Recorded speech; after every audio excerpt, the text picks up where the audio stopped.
Welcome back to SnowRunner, guys, and today we're going to be having a look at this console-friendly Mack R series. Now, this thing is actually really interesting because it is able to maintain a really good level of detail and quality, but it's also very well optimized for console performance, being the fact that it is, I believe, under 60 megabytes just to download, and then the RAM usage is also very, very low. Now, part of that comes from a lower poly interior, and I'll show you guys that once we get outside the garage, and some of you that play a lot on interior view might not be too fond of that. However, remember, this was designed in order to be able to run on consoles without interrupting all of the other mods that you usually use, especially on the older systems. So without any further ado, let's go ahead and dive into the customization and see what this thing is all about.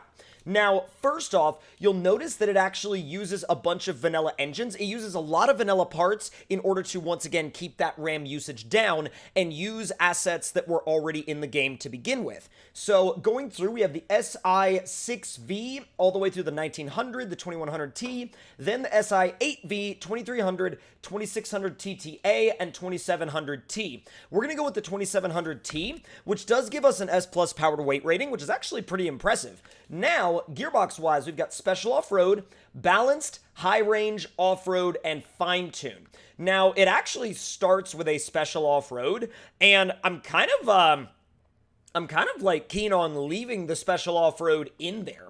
However, I'm kind of like, I don't know, I'm going back and forth. I think I'll leave the special off-road in there for now. Suspension-wise, we've got high lift, lifted, stock, and scout style, which the scout style suspension is basically the same as the lifted. It's just going to be a little bit softer just in case you want to take this thing out on some really tricky trails or maybe some harder to reach areas and use it literally as a scouting rig, so a multi-purpose rig basically.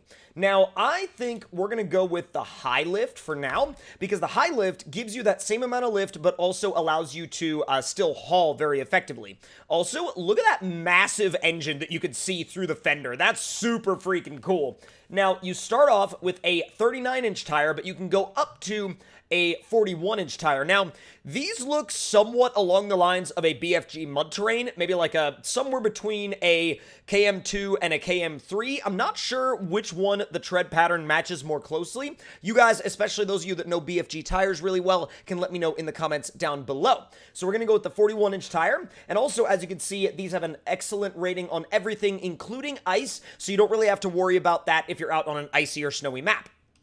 Now, let's see, winch-wise, stock heavy is going to be very vanilla-focused, I would assume, so we're going to go for the advanced heavy. The only thing that I can definitely tell you right now is I would really like a autonomous winch, like a heavy autonomous winch. I feel like that would bring this truck into a whole nother league, but especially if you're going to scout with it, I feel like you'd want that. Now, frame add-ons wise, you have log carrier front, which I definitely would use this thing for a lot of logging. You also have the LP4 log loader crane, which you can use in conjunction with the log carrier, of course. You've got the default flatbed, the van body, the short logging frame, which this thing doesn't really have all that long of a frame, and the short logging frame actually sticks out pretty far past the back of the truck, which is kind of odd when you think about it.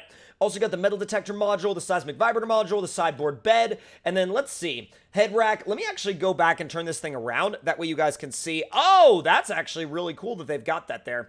I really like that. Now, one thing I'm curious about, though, is if I install that, will it prevent me from... No, it will not prevent me from putting the crane on there, nor will it prevent me from putting any of these other add-ons on there. So, I mean, you could go either way if you want, but, I mean, I'm going to go ahead and go with the saddle high as well as the bumper weight, because I feel like the bumper weight is definitely going to benefit us a lot if we're going to be doing heavy hauling with this thing.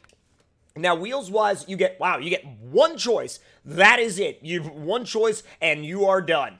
Now, colors-wise, so you can keep the stripe with, like, kind of the darker, deeper red if you'd like, or you can go through some of these other special colors that I actually really dig. Some of these are, like, you know, like 3 different tones. You've got, like, the red and then the black stripe and then the gray up top, or this one you've got, like, a lighter shade of green and then the white stripe and then a darker shade of green. There's a lot going on here, and I really like how shiny the paint is as well. I'm really impressed at the textures on this truck, especially considering the fact that it's very low RAM and memory usage. So, really, really good work there. Absolutely, like, tremendous work. Now, in terms of the solid colors, you could really go through and use whichever solid color you would like. I mean, that is very much so a personal preference thing, so that's what's actually really good about having a truck that's got a full range of customizable colors, is that you really can tailor it to exactly what you would like.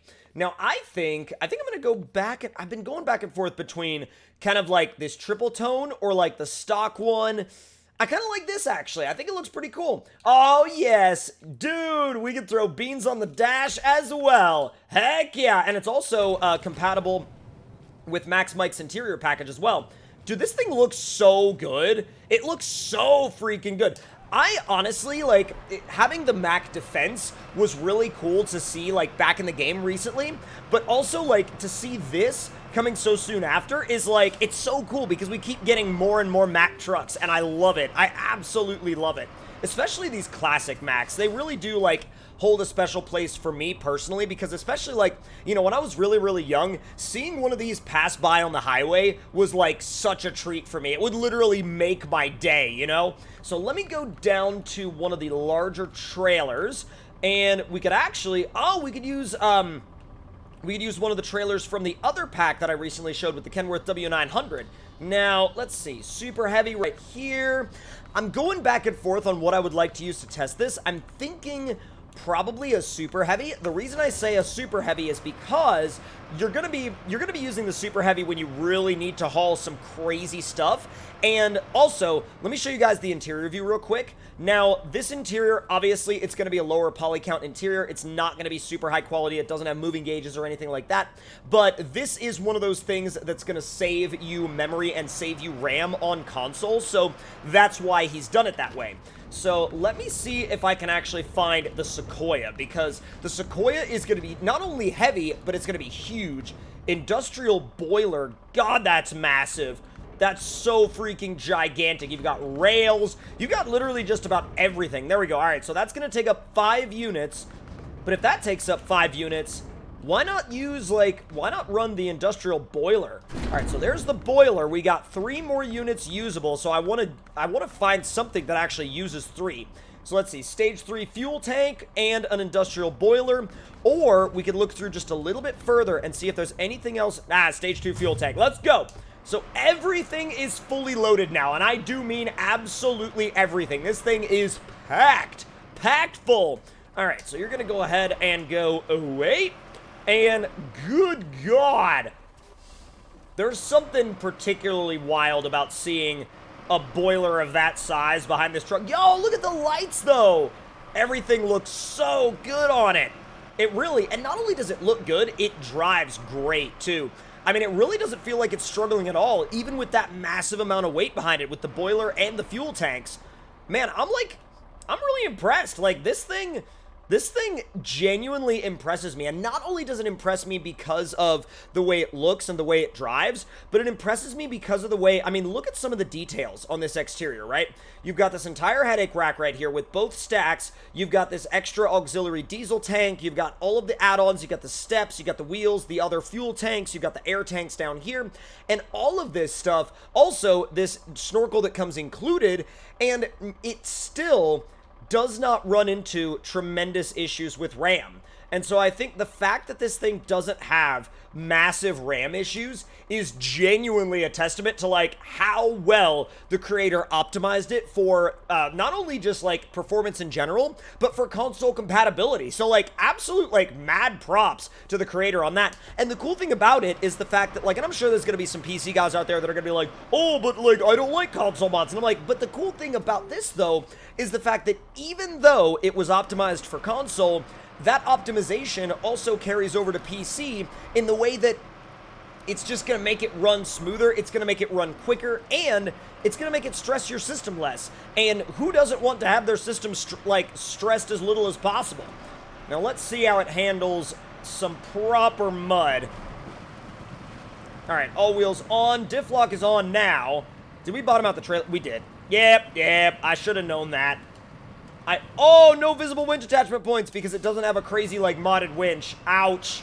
Now, I'm sure that there might be, you know, I don't know, there might be some people out there that are going to say, well, it doesn't preserve the difficulty because it doesn't just run vanilla tires or something. And I'm like, you know what?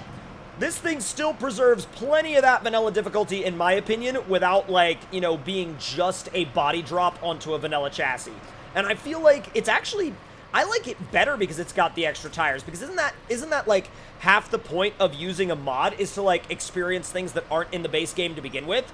Now, going down this little back trail should give me a pretty good idea on how it would do in most off-road environments, and I'm going to actually get out of those deeper ruts because, you know, when you think about it in the long run, we've got this giant, you know, giant brush guard bumper up front. I could basically use it as a freaking mower to, like, knock over everything in my way. I could basically use this bumper as a bush hog. I mean, literally, it's knocking over just about everything in my path, and I don't even have to give it a second thought. It's not even getting all that damaged, really. It's not getting damaged at all. Oh, come on. Pull, please. Pull, please. I would really appreciate it if you would pull yourself out of there. Oh my god, pull yourself together. It's stuck on the legs again. Isn't it? It's mocking me, isn't it? Yeah, probably. Alright, well, there's one way to fix this, and that's to trailer winch. I don't trailer winch very often, but when I do... There you go. Oh my god, are you, like, not able to even move with that? I mean, it's moving the trailer to some degree, but, like, is my truck off the ground? No, it's just kind of pushing my truck into a really weird spot, and there's not much I can do about it. There really is not much I can do about it. Come on! Move! There we go, finally! We got some movement out of it. Let's go! Alright, now let's keep this momentum rolling because I'm gonna need it. Oh, there's a hill. Dang it, my nemesis again. A hill! Thankfully, this one doesn't look like it's gonna cause us too much trouble. Come on. Dude, I am so close to, like, inching my way over the top of this hill that, like, oh my god, it really does not want to move. Come on, it does not want to move, does it? Really? Yep, okay. Well, if you want to know how this thing is going to do in a... Oh my god. If you want to know how this thing is going to do in, like, a campaign environment with a lot of hills, don't use this particular trailer. That's going to be my advice to you on that one. Trailer winching is probably going to be the only way out of here, and I'm absolutely, like, my front axle is fighting for its life right now. Look at my rear axles. They're not even on the ground. Are you serious? Okay, well, time for a new... Wait a second. Literally, as I was about to, like... Did I literally disconnect right as I was about to move? Oh my god, are you freaking serious? Are you freaking serious, bro? Come on. Yeah, she's not gonna do it. Alright. So, here's my next strategy. Abandon the trailer... Peace out, and we'll head over towards the bridge jump because I have a feeling that we would have done a lot better with, say, for example, a logging trailer. But, you know, leave it to me to go all the way to the top of the trailer list as quickly as humanly possible and throw a bunch of heavy cargo on there. Ironically, maybe it's just the fact that I've now dropped off the trailer and I don't have to worry about it anymore. But when I'm driving it without any trailers behind it, man, does it feel light. And again, I'm sure it's going to be one of those things where people are going to be like, I mean, duh, it feels light. But, God, it actually feels pretty peppy, pretty quick without the trailer. Now, I do want to see how she does off the bridge jump because it is a very necessary part of this research. So I'm thinking, we'll try gearbox 1. That gives me 5 gears. Gearbox 2 gives me 8 gears. Yep, 8 gears sounds like highway to me. Let's go. Come on. You ready, Beans? I don't know about you, but I am.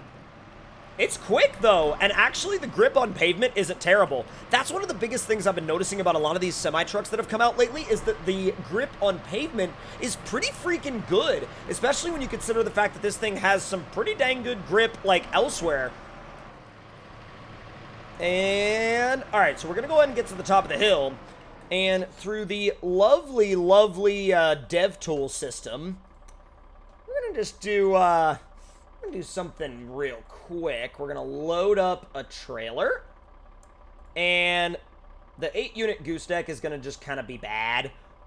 It's probably like, aha, there we go. The heavy oil tank. That'll be a perfect one for testing the bridge jump with. Let's go. 6th, 7th. When are you gonna hit 8th? It's probably hit 8th already. And go! I must have the world's strongest bumper because that did not damage the truck at all. I must have literally the strongest bumper in the world because what the heck? That makes absolutely zero sense. It landed on the bumper and completely absorbed every single bit of the impact. Holy smokes. Now, if you guys enjoyed this video, make sure to let me know your thoughts and opinions in the comments below. Hit that like button if you enjoyed, subscribe if you're new, and I'll see you guys next time.